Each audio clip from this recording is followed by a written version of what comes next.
இயேசு கிறிஸ்துவின் நாமத்தினாலே இந்த 9வது நாள் கால ஜெபத்துக்கு வந்திருக்கிறவங்களை எல்லாரையும் ஆண்டவர் இயேசு ஆசீர்வதிப்பாராக. அல்லேலூயா. சோத்திரம். இப்பொழுது இருப்பதை பார்க்கிலும் வரப்போற ஆண்டுல கர்த்தர் உங்களை 1000ஆய் 10000ங்களாய் பெருக பண்ணுவார்களாக. ஸ்தோத்திரம். வரப்போற ஆண்டுல கர்த்தர் உங்களை வலதுபுறத்திலும் இடதுபுறத்திலும் இடங்கொண்டு பெருக பண்ணுவாராக. அல்லேலூயா. வரப்போற ஆண்டுல கர்த்தர் உங்க தலைமையில புது எண்ணெய் அபிஷேகத்தை ஊற்றி புது கிருபைகளை தந்து கர்த்தர் உங்களை பயன்படுத்துவாராக என்று சொல்லி இந்த கால நேரத்தில் உங்களை ஒவ்வொருவரையும் நான் வாழ்த்தி ஆசீர்வதிக்கிறேன். அல்லேலூயா. ஸ்தோத்திரம். இந்த 9வது நாளில் ஸ்தோத்திரம் ஒரு மனிதர்களை குறித்து நம்ம ஸ்தோத்திரம் சிந்திக்கலாம். என்னாகமத்தின் புத்தகம், என்னாகமம் தொடர்ச்சியா ஒவ்வொரு நாளும் அதிகாலையில் எழுந்தவர்கள் ஸ்தோத்திரம் என்னென்ன காரியம் செய்தார்கள் என்று சொல்லி நம்ம வேதத்தில் நம்ம சிந்தித்து வந்துகிட்டு இருக்கிறோம். இன்றைக்கு 9வது நாள் ஸ்தோத்திரம். என்னாகமம் 14வது அதிகாரம் 40வது வசனத்தை ஒருவர் வாசிக்கலாம். என்னாகமம் 14:40. அதிகாலமே அவர்கள் எழுந்திருந்து நாங்கள் பாவம் செய்தோம்.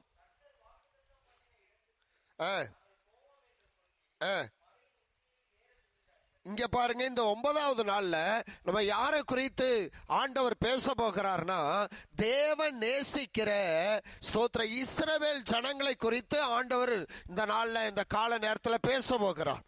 இந்த இஸ்ரவேல் ஜனங்கள் யாரு? இந்த இஸ்ரவேல் ஜனங்கள் யாருன்னா, சோத்திரம் எகிப்து தேசத்துல 430 வருஷம் அடிமைப்பட்டு கடந்த ஜனங்கள். ஸ்தோத்திரம். அவர்கள் படுகிற உபாதைகளையும் கூக்குரலையும் கர்த்தர் கேட்டு மோசே என்கிற ஒரு இரட்சகனை தேவன் எழுப்பி அவர்களை விடுதலை ஆக்கி கானான் தேசத்திலிருந்து பாலும் தேனும் ஓடுகிற மன்னிக்கவும் எகிப்து தேசத்திலிருந்து விடுதலை ஆக்கி பாலும் தேனும் ஓடுகிற கானான் தேசத்துக்கு நேராய் இந்த இஸ்ரவேல் ஜனங்களை கர்த்தர் வழி நடத்தினார். 40 நாளுக்குள்ள போக வேண்டிய இந்த கானான் தேசத்தை இந்த இஸ்ரவேல் ஜனங்கள் சோத்திர 40 வருஷம் சுற்றி சுற்றி நடந்தார்களாம். சுற்றி சுற்றி. ஏன் அப்படின்னா, இந்த இஸ்ரவேல் ஜனங்கள் முரட்டாட்டம் உள்ள ஜனங்கள், கீழ்ப்படியாத சுவாபம் உள்ளவர்கள். எவ்வளவு சொன்னாலும் என்ன பண்ண மாட்டாங்க, கேட்க மாட்டாங்க. இப்ப ஆண்டவர் அவர்களுக்கு வாக்கு பண்ணினார், இஸ்ரவேல் ஜனங்களுக்கு வாக்கு பண்ணினார். எகிப்தில இருந்து நான் உங்களை விடுதலையாக்கி பாலும் தேனும் ஓடுகிற அந்த கானான் தேசத்துக்கு கொண்டு போவேன்னு வாக்கு பண்ணினார். ஆனா தேவன் சொன்ன அந்த வாக்கை இந்த ஜனங்கள் என்ன பண்ணல, நம்பல, விசுவாசிக்கல. இதுக்கு விரோதமா என்ன பண்ணாங்களாம், மோசேக்கு விரோதமா எதிர்த்து நின்றார்கள், வாக்குவாதம் பண்ணினார்கள், ஆண்டவரை பரீட்சை பார்த்தார்கள். யார் தெரியுமா? இஸ்ரவேல் ஜனம். ஆண்டவர் நேசிக்கிற ஜனம் இஸ்ரவேல் ஜனம். இஸ்ரவேலை ஆசீர்வதிப்பதே எனக்கு பிரியன்னு சொன்ன ஆண்டவர் இப்ப இந்த இஸ்ரவேல் ஜனங்கள் கர்த்தரை முறுமுறுக்கிறாங்க, கர்த்தரை பரீட்சை பார்க்கறாங்க, ஆண்டவரை சோதிச்சு பார்க்கறாங்க. அல்லேலூயா. ஸ்தோத்திரம். இப்படிப்பட்ட சூழ்நிலையில தான் ஸ்தோத்திரம் ஒவ்வொரு எச்சரிப்பா இஸ்ரவேல் ஜனங்களுக்கு ஆண்டவர் கொடுக்கிறார். அந்த எச்சரிப்பை கேட்டும் இவங்க என்ன பண்ணல, ஸ்தோத்திரம் மனம் திரும்பல. இப்ப நம்ம வாசிக்கப்பட்ட இந்த வசனத்துல பாருங்க, இந்த இஸ்ரவேல் ஜனங்கள் அதிகாலமே எழுந்து நாங்கள் பாவம் செய்தோம். இப்போ இவன் அதிகாலையில எழும்பி தான் செஞ்ச தவறு, தான் செஞ்ச பாவம், ஆண்டவருக்கு விரோதமாய் செஞ்ச காரியம், கீழ்ப்படியாத காரியம், முறுமுறுத்த காரியம், குறை சொன்ன காரியம், இதையெல்லாம் நினைச்சு காலையில எழுந்த உடனே ஆண்டவரே என்னை மன்னியும் அப்படின்னு சொல்லி என்ன பண்ணாங்கன்னா பாவ அறிக்கை செய்தார்கள். சோத்திரம். ஆண்டவருடைய பிள்ளை நம்மனா, நீங்க எல்லாம் தேவனுடைய பிள்ளையா இருந்தா காலையில எழுந்த உடனே என்ன ஜெபம் பண்ணணும்? பாவ அறிக்கை. இப்போ நம்ம ஆண்டவருடைய பிள்ளை, இயேசு கிறிஸ்துவின் ரத்தத்தினால கழுவப்பட்டவங்க, நம்ம தேவனை தரித்திருக்கிறவங்க, தேவ ஜனம்னு சொன்னா காலையில எழுந்த உடனே என்ன ஜெபம் பண்ணணும்? நம்ம பண்ணிருக்கோமா? பாவ அறிக்கை செஞ்சிருக்கிறோமா? நமக்கு ஆண்டவருடைய பிள்ளைனா ஒரு பாவ உணர்வு வரணும். பாவ உணர்வு. ஐயோ நான் அப்படி பேசிட்டேனே, அதாங்க உணர்வு. ஐயோ இதை நான் பார்த்துட்டேனே, அந்த உணர்வு. ஐயோ இவங்க சொன்னதை நான் கீழ்ப்படியாம இருந்துட்டேனே, அதான் உணர்வு. இன்னைக்கு அதனாலதான் ஸ்தோத்திரம் தாவீது சொல்றாரு, எனக்கு உணர்வுள்ள இருதயம் உண்டோ என்று என்ன பண்ணு பாருங்க, சோதிச்சு பாருங்க. இப்ப நமக்கு என்ன இருதயம் இருக்கணும்? உணர்வு இருக்கணும். ஐயோ இப்படி பேசிட்டேனே, இப்படி பண்ணிட்டேனே, இப்படி துரோகம் பண்ணிட்டேனே, இப்படி ஏமாத்திட்டேனே, இப்படி திருடிட்டேனே, இப்படி பொய் பேசிட்டேனே அப்படின்னு ஒவ்வொரு நாளும் காலையில எழுந்த உடனே அந்த உணர்வு யாருக்கு வருதோ அவர்கள் தான் இஸ்ரவேலர்கள். அவர்களுக்கு தான் எந்த தேசம்? கானான் தேசம். சோத்திரம். சில பேருக்கு உணர்வே வராது. இருதயம் எப்படி தெரியுமா இருக்குமா? கல்லா இருக்கும். கர்த்தர் பேசுவாரு, ஆண்டவர் உணர்த்துவாரு, அப்படியும் இருதயம் இருமாப்பா இருக்கும், கல்லா இருக்கும். அல்லேலூயா, அல்லேலூயா சொல்லுங்க. நீங்க ஆண்டவருடைய பிள்ளையானா சோத்திரம், 2 காரியம். முதல்ல பாவ உணர்வு வரணும், 2வது பாவ அறிக்கை செய்யணும். தன் பாவங்களை மறைக்கிறவன். நீங்க வாழ்வு அடையணும்னா ஒவ்வொரு நாளும் அறிக்கை இடணும். ஆமென் சொல்லுங்க, அல்லேலூயா சொல்லுங்க. சோத்திரம். நீங்க யார்கிட்டயும் சொல்ல வேண்டாம், தேவ சமூகத்தில் எழுந்து, ஆண்டவரே இப்படி நான் பேசிட்டேன், இப்படி பண்ணிட்டேன், இப்படி பார்த்துட்டேன், இப்படி செஞ்சுட்டேன், என்னை மன்னிச்சிருங்க ஆண்டவரே அப்படின்னு ஆண்டவர்கிட்ட கேட்கணும். நம்மெல்லாம் சோத்திரம் ஆர்சில இருந்து இயேசுவை ஏற்றுக்கொண்டு ஆர்சில இருந்தோம். அப்போ நம்ம ஞாயிற்றுக்கிழமை சோத்திரம் கோயிலுக்கு போய் நன்மை வாங்குறதுக்கு முன்னாடி என்ன செஞ்சோம்? பாவ அறிக்கை யார்கிட்ட செஞ்சோம்? ஒரு மனுஷன்ட்ட பாவ அறிக்கை செஞ்சோம். ஒரு மனுஷன் இன்னொரு மனுஷனுடைய பாவத்தை மன்னிக்க முடியுமா? சொல்லுங்க ஐயா. உங்க பாவத்தை என்னால மன்னிக்க முடியுமா? நீங்க சொல்ற பாவத்தை சோத்திரம் நான் சரி கர்த்தர் உன்னை மன்னிப்பாராக அப்படின்னு எனக்கு சொல்றதுக்கு எந்த அதிகாரமும் கிடையாது. பாவத்தை மன்னிக்கிற ஒரே ஒரு அதிகாரம் ஆண்டவராகிய இயேசு ஒருவருக்கு மாத்திரமே. அதனாலதான் நம்ம காலையில எழுந்து எந்த மனுஷன்ட்டையும் சொல்லாதீங்க, ஆண்டவர்கிட்ட சொல்லுங்க, உங்கள் பாவங்களை மன்னிப்பார். சோத்திரம். உங்க பாவம் நீங்க அறிக்கையிட்ட பிறகு ஆண்டவர் என்ன தெரியுமா செய்வாராம்? வாசிங்களேன். ஸ்தோத்திரம். 2 ராஜாக்கள் 19வது அதிகாரம் 35வது வசனம். 2 ராஜாக்கள் 19:35. அன்னைக்கு ராத்திரியில நீ இன்னைக்கு பாவ அறிக்கை செஞ்சுட்டு பாவ உணர்வு அடைஞ்ச பிறகு அன்னைக்கு ராத்திரி கர்த்தர் உங்களுக்கு என்ன செய்வார்னா, கர்த்தருடைய தூதன் புறப்பட்டு வருவாரு. 1,86,000 பேரை சங்கரிச்சாரு.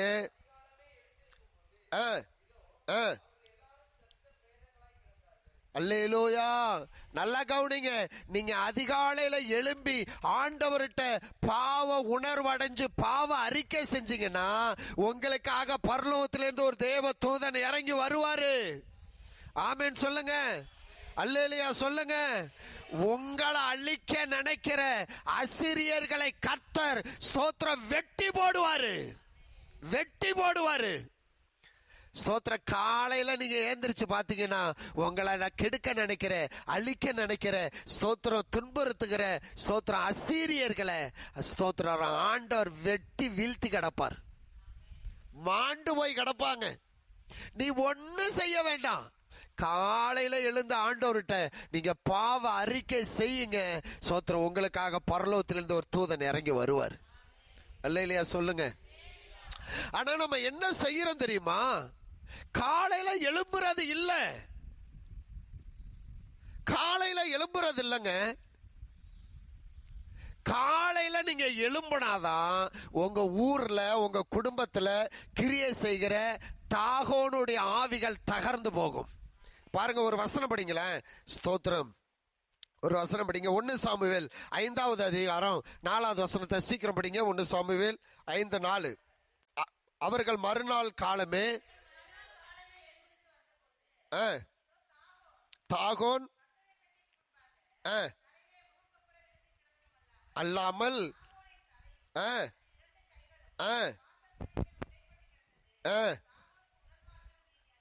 தாகனுடைய உடலு துண்டு துண்டா நொறுங்கி போய் கிடக்கு. சோத்திரம். காலையில போய் பார்த்தா கை ஒரு பக்கம், கால் ஒரு பக்கம், தலை ஒரு பக்கம் கிடக்கு. ஆமீன் சொல்லுங்க. அல்லேலூயா சொல்லுங்க.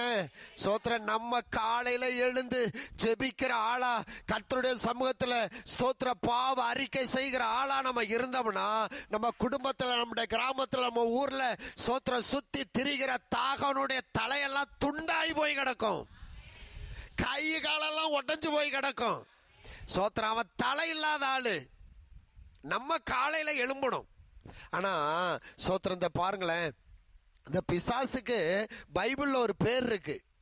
அவன் பேர் என்ன தெரியுமா? விடிவெள்ளி மகனாகி. அதிகாலையின் விடிவெள்ளி மகன். படிச்சிருக்கீங்களா அந்த வசனத்தை? ஸ்தோத்திரம். ஏசாயா 14வது அதிகாரம் 12வது வசனம். ஏசாயா 14:12. இது யாரை குறித்து சொல்லுதுன்னா, சாத்தானை குறித்து சொல்லப்பட்டிருக்கிறது. பிசாசு, அவனுக்கு ஒரு பேர் என்ன தெரியுமா? அதிகாலையின் விடிவெள்ளி மகன். அதிகாலையின் மகனாகிய விடிவெள்ளி. ஏன் தெரியுங்களா? அந்த அதிகால நேரத்துல தான் பிசாசு தன்னுடைய வேலையை செய்வான். எப்போ? நல்லா கவனிங்க. மந்திரம் பண்றவங்க எப்போ மந்திரவாதம் பண்ணுவாங்க தெரியுமா? அதிகாலை நேரத்துல. உங்க வீட்டுக்கு சோத்திர குடுகுடுப்பாக்காரன் வரானா எப்போ வரான்? அதிகாலையில தான் வருவான். இந்த பிசாசு அதிகாலையில தான் அது கிரியை செய்யும். பிசாசுடைய வேலை என்னன்னா, அதிகாலையில தான் அவன் கிரியை செய்வான். அதனாலதான் அதிகாலையில தான் நமக்கு எப்ப என்ன வரும்? என்ன வரும்? சோத்திரம். அடிச்சு போட்டது போல வரும். பிசாசுக்கு தெரியும், இது ஏந்திரிச்சிச்சுன்னா முழங்கால நிற்கும், ஏந்திரிச்சிச்சுன்னா ஆண்டவரை நோக்கி ஜெபம் பண்ணும், ஏந்திரிச்சிச்சுன்னா பாவ அறிக்கை செய்யணும் சொல்லிதான் விடிய காலையில இந்த விடிவெள்ளி பிசாசு நமக்கு என்னத்தை உண்டாக்குறான்? சோத்திர 12 மணி வரைக்கும் முழிச்சுக்கிட்டு இருப்பாங்கம்மா. ஆமாவா? ஏன் 2 மணி வரைக்கும் தூக்கம் வராது. ஆனா அந்த 3 மணிக்கு பார்த்தா ஸ்தோத்திரம், முனிவனுக்கு என்ன வரும்? அதான் பிசாசுடைய வேலை. நம்ம தூங்கி தூங்கி தூங்கி ஸ்தோத்திரம் தேவன் தந்த வாக்குத்தத்தம் பண்ணப்பட்ட தேசத்தை இழந்துட்டோம். வாக்குத்தத்தம் பண்ணப்பட்ட ஆசீர்வாதத்தை இழந்துட்டோம். அல்லேலூயா. ஸ்தோத்திரம். உலகத்திலேயே பெரிய அறிவாளி, பெரிய ஞானம் உள்ளவன் யாருன்னா சாலமோன். அந்த சாலமோன்ட்ட ஒரு வழக்கு வருது. ஸ்தோத்திரம். அந்த வசனத்தை வேணா எடுத்து வச்சுக்கோ. 1 ராஜாக்கள் 3வது அதிகாரத்துல ஸ்தோத்திரம் ஒரு வழக்கு. என்ன வழக்குன்னு பாருங்க. நான் சொல்றேன், அதை படிக்க டைம் இல்லை, நான் சுருக்கமா சொல்லிடுறேன், கேளுங்க. 2 விபச்சார ஸ்திரீகள், 2 பேரும் பாவம் செஞ்சவங்க, 2 பேருமே விபச்சார தொழில் செய்யறவங்க, 2 பேருமே கன்சீவ் ஆயிட்டாங்க. 3 நாளைக்கு முன்னாடி ஒருத்தவளும் 3 நாளைக்கு அப்புறம் ஒருத்தவளும் குழந்தை பெத்து எடுக்கிறாங்க. புருஷன் இல்லாதவங்க ஒரே வீட்டில் இருக்கிறாங்க. ஒருத்தி ஸ்தோத்திரம் ஒரு குழந்தை பெத்து எடுக்கிறா, அது ஆம்பளை பிள்ளை. 3 நாள் கழிச்சு இன்னொருத்தி குழந்தை பெத்து எடுக்கிறான், அதுவும் ஆம்பளை பிள்ளை. 2 பிள்ளைகளும் வீட்டில் இருக்கிறாங்க, 2 பேரும் ஒரே வீட்டில் இருக்கிறாங்க. ஒருத்தி தூங்கும் போது புள்ள மேல புரண்டு படுத்து புள்ள செத்து போச்சு. இந்த தூக்கம் என்ன பண்ணுது பார்த்தீங்களா? சோத்திர தேவன் தந்த பிள்ளைகள் கர்த்தரால் கிடைத்த சுதந்திரம், ஆசீர்வாதம். அந்த தூக்கம் அந்த பிள்ளைய சாகடிச்சிருச்சு பாருங்க. அல்லேலூயா. சோத்திரம். கொஞ்ச நேரம் கழிச்சு பாக்கறா, இவ யார் மேல படுத்து கிடக்கா? பிறந்த அந்த பிள்ளை மேல படுத்து கிடக்குறா. பிள்ளைய தூக்கி தட்டி கிட்டி பாக்கறா, பிள்ளை செத்து போச்சு. இன்னொருத்தி இன்னொரு கட்டில்ல இன்னொரு இடத்துல பிள்ளைய அணைச்சுக்கிட்டு அவளும் தூங்கிட்டு இருக்கிறா. இவ செத்து போன பிள்ளைய அப்படியே எடுத்துக்கொண்டு போய் அவ பக்கத்துல போட்டுட்டு உயிரா இருக்கிற பிள்ளைய தூக்கிட்டு வந்து என்ன பண்ணிட்டா? தான் பக்கத்துல போட்டுட்டா. இவளை பாருங்களேன், தான் பக்கத்துல படுத்திருந்த தம்ளுடைய பிள்ளைய தூக்குனது கூட தெரியாம அவன் என்ன பண்ணிட்டு இருக்கிறா? சில ஆசீர்வாதங்களை ஸ்தோத்திர பிசாசு நம்மள்ட்ட இருந்து தூக்குறான், அது கூட தெரியாம நம்ம என்ன பண்ணிக்கிட்டு இருக்கிறோம்? வாழ்ந்துகிட்டு இருக்கிறோம், தூங்கிட்டு இருக்கிறோம். விடிய காலையில ஒருத்தி ஏந்திரிச்சு பிள்ளைக்கு பால் கொடுக்கலான்னு இந்த பிள்ளைய தூக்கி அது முகத்தை உத்து பாக்குறா. அது யார் புள்ள இல்ல, நான் பெத்த புள்ள அல்ல, இந்த புள்ள செத்து போய் கிடக்கு, இது ஏன் புள்ள இல்ல அப்படின்னு பக்கத்துல இருக்கிறால அவ பக்கத்துல படுத்திருந்த அந்த பிள்ளைய உத்து பார்க்கறா, அது அவளுடைய பிள்ளையா இருக்கு. இவ போய் கேட்கறா, அதுதான் என் புள்ள, இது ஓம் புள்ள, இது செத்த புள்ள, அது உயிரோடு இருக்கதான் என் புள்ளன்னு. ரெண்டு பேருக்கும் வாக்குவாதம் வருது, பிரச்சனை வருது. இந்த வழக்கு ஸ்தோத்திர சாலமோன்ட்ட கொண்டு போறாங்க. இவ உயிரோடு இருக்கிற அந்த பிள்ளையோட தாய் நடந்ததை எல்லாம் சாலமோனுக்கு விளக்கி சொல்றான். அவ கையில இருக்கிறதாங்க என் புள்ள, இது அவ பிள்ளையா, தூங்கும் போது பரண்டு படுத்து பிள்ளைய கொண்டு விட்டாயா, அவ கொண்டாந்து நான் தூங்கும் போது அந்த பிள்ளைய இங்கே போட்டுட்டு என் பிள்ளைய எடுத்துட்டு போயிட்டாயா அப்படின்னு சொல்றான். அவன் சொல்றான், இல்ல இல்ல, இந்த உயிரோடு இருக்கிறதா என் பிள்ளை, செத்தை தான் ஓம் பிள்ளை. ரெண்டு பேருக்கும் வாக்குவாதம் நடக்குது. சாலமோனுக்கு என்ன பண்றதுன்னு தெரியல. பக்கத்துல என்ன பார்த்து ஒரு கத்தி எடுத்துருவாடா, அந்த உயிரா இருக்கிற பிள்ளைய ரெண்டா வெட்டி இவளுக்கு பாதி அவளுக்கு பாதி கொடுத்துருவோம் அப்படின்னு ஸ்தோத்திர கோபத்துல சொல்றாரு. அந்த உண்மையா அங்க பைபிள்ல எழுதியிருக்கு, அந்த உண்மையா உயிரோடு இருக்குல்ல அந்த பிள்ளையோடைய தாய், அவ கற்பம்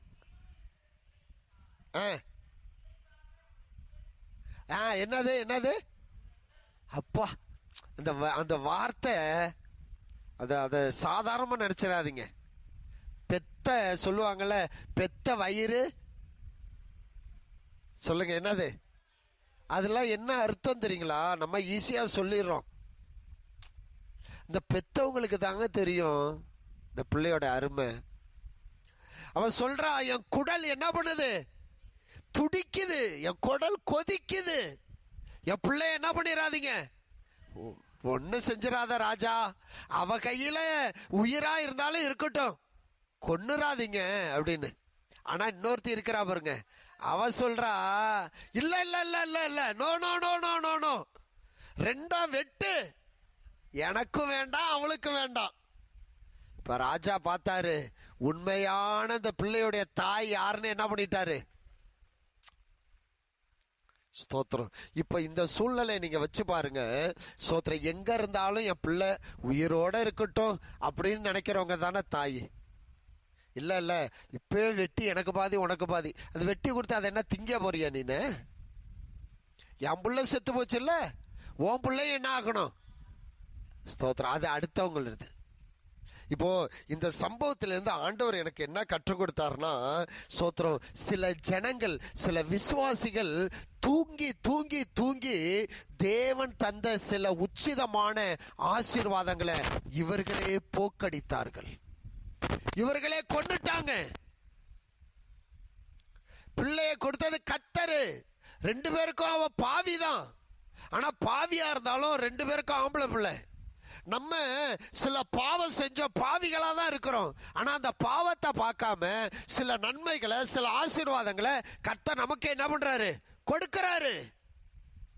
மோகன்சி அண்ணன் அவரு ஒரு வீடியோ 2-3 நிமிஷம் பேசுன ஒரு வீடியோ, அவர் சொல்றாரு, உன் பிள்ளை கெட்டு போனதுக்கு காரணம் நீ தான், பெத்த தாயும் தகப்பனும் தான் உன் பிள்ளை இன்னைக்கு வீணா போனதுக்கு காரணம். அடிச்சு பேசுறாரு. பிள்ளைய வளர்க்க வேண்டிய விதத்துல வளர்க்கல, நடத்த வேண்டிய விதத்துல நடத்தல, கண்டிக்க வேண்டிய விதத்துல கண்டிக்கல. ஸ்தோத்திரம். உன்னை விட உன் பிள்ளை மேல அக்கறை உள்ளவர் யார் தெரியுமா? சொல்றாரு கர்த்தர். நம்மளை விட நம்ம பிள்ளைங்க மேல அக்கறை உள்ளவர் யாராம்? கர்த்தர். நீங்களும் நானும் யார் தெரியுமா? வளர்க்கிற ஒரு தாயும் ஒரு தகப்பன், அவ்வளவுதான். ஆனா பிள்ளைக்கு சொந்தக்காரர் அவரு. அல்லேலூயா சொல்லுங்க, அல்லேலூயா. ஸ்தோத்திரம். அதனால ஸ்தோத்திரம், இந்த கால நேரத்தில் இஸ்ரவேல் ஜனங்கள் ஸ்தோத்திர பாவ அறிக்கை செஞ்சது போல ஒவ்வொரு நாளும் நம்ம பாவ அறிக்கை செஞ்சா தேவ தூதன் நமக்காக இறங்கி வருவார். சோத்திர உங்களை அழிக்க நினைக்கிற, கெடுக்க நினைக்கிற அசிரியர்களை, பலவீனங்களை, சோத்திர பிசாசுகளை கர்த்தர் சங்கரிச்சு போடுவார், வெட்டி போடுவாரு. ஆனா அதிகாலையில் எழும்ப வேண்டிய தேவ ஜனம் தூங்கி தூங்கி தூங்கி தூங்கி கொஞ்ச நெஞ்ச இருக்கிற ஸ்தோத்திர கர்த்தர் கொடுக்கிற ஆசீர்வாதத்தை என்ன பண்ணிடாதீங்க, சாகடிச்சிடாதீங்க, சாகடிச்சிடாதீங்க. ஆமேன், அல்லேலூயா. அல்லேலூயா. சோத்திரம். பிள்ளைகளை இந்த வயசுல நடத்துங்க. சோத்திரம். நம்ம என்ன பண்ணிடுறோம் தெரியுங்களா, பிள்ளைங்களுக்கு செல்லம் கொடுத்துட்றோம். சோத்திரம். இன்னைக்கு லீவு நாள் தானே, தூங்கட்டும். அது கெட்டு போறதுக்கு யாரு காரணம்? பிள்ளை அழுவுது, கொஞ்சம் நேரம் செல்லு பார்க்கட்டும். அது வீணா போனதுக்கு காரணம் யாரு? நீங்களும் நாளெல்லாம் செல்லு பார்த்து தான் வளர்ந்தோமா? சொல்லுங்க, செல்லு பார்த்தோமா? சோத்திரம். நம்ம அப்பா அம்மாலாம் நம்மளை அடிச்சு வளர்த்தாங்களா இல்லையா? செல்ல ஒத்த பொண்ணுன்னு செல்லம் கொடுத்தாங்களா? சோத்திரம். ஜூலியட் சிஸ்டர், உங்க அம்மா அப்பா என்ன செல்லம் கொஞ்சி வளர்த்தாங்களா? விளக்கமத்தால் அடி வாங்கி இருக்கிறோம்.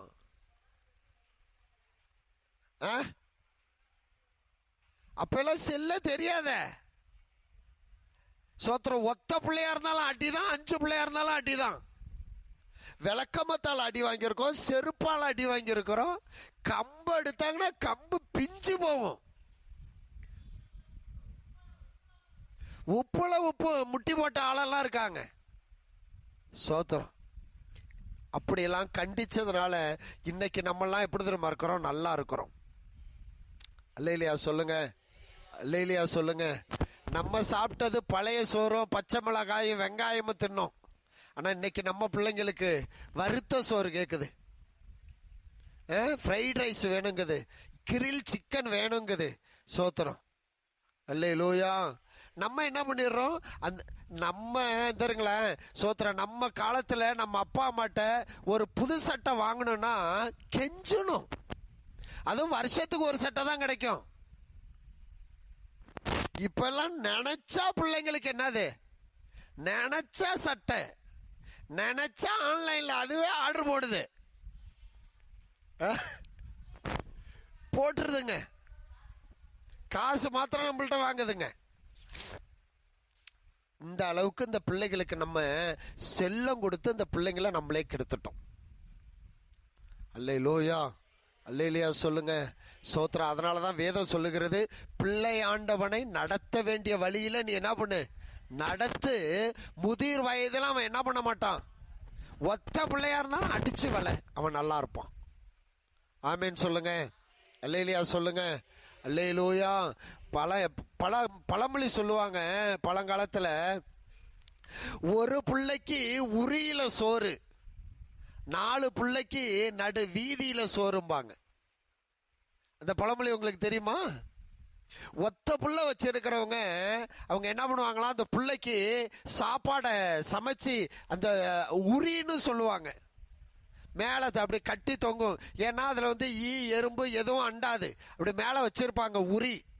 அந்த பிள்ளை என்ன பண்ணுமா, நேரத்துக்கு அதில் போய் இருக்கிறத எடுத்து சாப்பிட்டுக்குமா. ஒத்த பிள்ளைக்கு உரியில சோறு, 4 பிள்ளைக்கு ஸ்தோத்திரம். ஆமா, 4 பிள்ளைக்கு நடு வீதியில சோறு. ஆனா இந்த 4 பிள்ளை பெத்தாலும் நடு வீதியில சோறு போட்டாலும் அந்த தாய் தகப்பனுக்கும் அந்த 4 பிள்ளை அப்படியே கீழ்ப்படியும். அல்லேலூயா, அல்லேலூயா சொல்லுங்க. சோத்திரம். ஒரே ஒரு வசனம் படிங்க. யோசுவாவின் புத்தகம் 3வது அதிகாரம் 1வது வசனம் முடிச்சிடறேன். யோசுவா 3:1.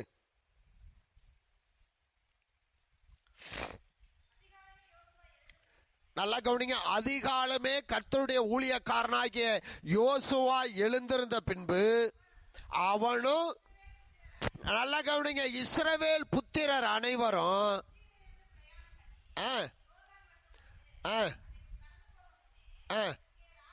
இங்க நல்லா கவனிங்க. இந்த இஸ்ரவேல் ஜனங்கள் ஸ்தோத்திரம் காலையில ஊழியக்காரனோடு எழும்பி நிக்கிறவர்கள். இஸ்ரவேல் ஜனங்களை குறித்து தான் நம்ம படிச்சுக்கிட்டு இருக்கிறோம். அவர்கள் காலையில எழும்பி ஊழியக்காரனோடு சேர்ந்து நிக்கிறவங்க. ஸ்தோத்திரம். இந்த சபையில இவ்வளவு பேர் நம்ம இருந்தாலும் ஸ்தோத்திரம், இந்த கால நேரத்தில் ஊழியக்காரனோடு சேர்ந்து நிக்கிற நீங்க தான் பாக்கியவான்கள். அல்லேலூயா சொல்லுங்க, அல்லேலூயா ஸ்தோத்திரம். ஊழியக்காரரோடு சேர்ந்து நில்லுங்க, நிச்சயமாய் கர்த்தர் உங்களோடு நிற்பார். இஸ்ரவேல் ஜனங்கள் ஸ்தோத்திரம் யோசுவாட்ட போயா, உனக்கு வேலை இல்லை, காலையிலே நீ எழும்புற, காலையிலே வந்து நீ எழுப்பி விடுற, உன்னோட சேர்ந்து எங்களாலாம் நிற்க முடியாது அப்படின்னு இஸ்ரவேல் ஜனங்கள் சொல்லலை. ஸ்தோத்திரம். அல்லேலூயா சொல்லுங்க. உங்களை பரலோகம் கொண்டு போய் சேர்க்கிற இந்த ஊழியக்காரனோடு சபை மக்கள் என்ன பண்ணணுமா? சேர்ந்து நிற்கணும். ஆமென் சொல்லுங்க. ஒன்னா கைகோத்து நிக்கணும். ஸ்தோத்திரம். யோசுவாவோடு இஸ்ரவேல் ஜனங்கள் அதிகாலையில எழும்பி யோசுவாவோட கூட என்ன பண்ணாங்களாம்? நடந்து போனார்கள். அவன் தங்குற இடத்துல இவங்களும் தங்கினாங்க. அவன் திங்கிறத இவங்களும் தின்னாங்க. ஊழியக்காரனோடு சேர்ந்து நின்ன ஜனம் இஸ்ரவேல் ஜனம். அதனாலதான் கர்த்தர் இஸ்ரவேல் ஜனங்களை ஸ்தோத்திரம் யாரும் ஸ்தோத்திரம் போகாத தேசம். அல்லேலூயா. இஸ்ரவேல் ஜனங்கள் ஆரோக்கியமா இருக்கணும்னு சொல்லி கர்த்தர் படைச்ச அந்த பழம், இங்க இருக்கிற பழமே இவ்வளவு பெருசா இருக்கு. அவங்க சாப்பிட்ட பழம்லாம் ஒரு கொலையில என்ன பண்ணாங்களாம்? தோல்ல தூக்கிட்டு வந்தாங்களாம். அப்ப எவ்வளவு பெருசா இருந்திருக்கும். இந்த இஸ்ரவேல் ஜனங்களுக்கு நல்ல பலனா இருக்கணும், ஆரோக்கியமா இருக்கணும்னு கர்த்தர் கொடுத்த பழங்களை எல்லாம் நீங்க பாருங்களேன். திராட்சை பழம் நல்ல மதுரமானது, இவ்வளவு பெருசு. ரெண்டாவது அத்தி பழம், உடம்புல ரத்தம் என்ன ஆகணும்? இன்க்ரீஸ் ஆகணும்னு சொல்லி ஆண்டவர் அத்தி பழம். அப்புறம் பேரிச்சம்பழம். இதுக்கு யார்? இதெல்லாம் இஸ்ரவேல் ஜனங்களுக்காக ஆண்டவர் படைச்சார். தேனு எல்லாம் இரும்பு அயன் சத்து. அல்லேலூயா. அல்லேலூயா சொல்லுங்க. சோத்திரன். நான் தான் நினைச்சேன், இந்த பழமே இவ்வளோ மதுரமா இருக்கு, இவ்வளோ சுவையா இருக்கு, இவ்வளோ சதப்பத்தா இருக்கு. அப்போ அவங்க சாப்பிட்டதெல்லாம் எப்படி இருந்திருக்கும்? அல்லேலூயா. ஒரு அல்லேலூயா சொல்லுங்க. அல்லேலூயா. சோத்திரம். இஸ்ரவேல் ஜனங்கள் சுகமா இருக்கணும், ஆசீர்வாதமா இருக்கணும் தான் தேவ சித்தம். நம்ம காலையில நம்ம எல்லாம் ஆண்டவருடைய பிள்ளைங்க, இஸ்ரவேலர்கள் காலையில எழுந்து தேவ சமூகத்துல பாவ அறிக்கை செய்வோம், பாவ உணரடைவோம். சோத்திரம். ஊழியக்காரோடு சேர்ந்து நிற்போம். உங்களுக்கு விரோதமாய் எழும்புகிற சோத்திர அசிரியர்களை கர்த்தர் மாண்டு போக பண்ணுவார். பாலு தேனு ஓடுகிற கானான் தேசத்துக்கு கர்த்தர் உங்களை கொண்டு போவார். எல்லாரும் முழங்கால் படிடுவோமா? ஜீசஸ். அல்லேலூயா.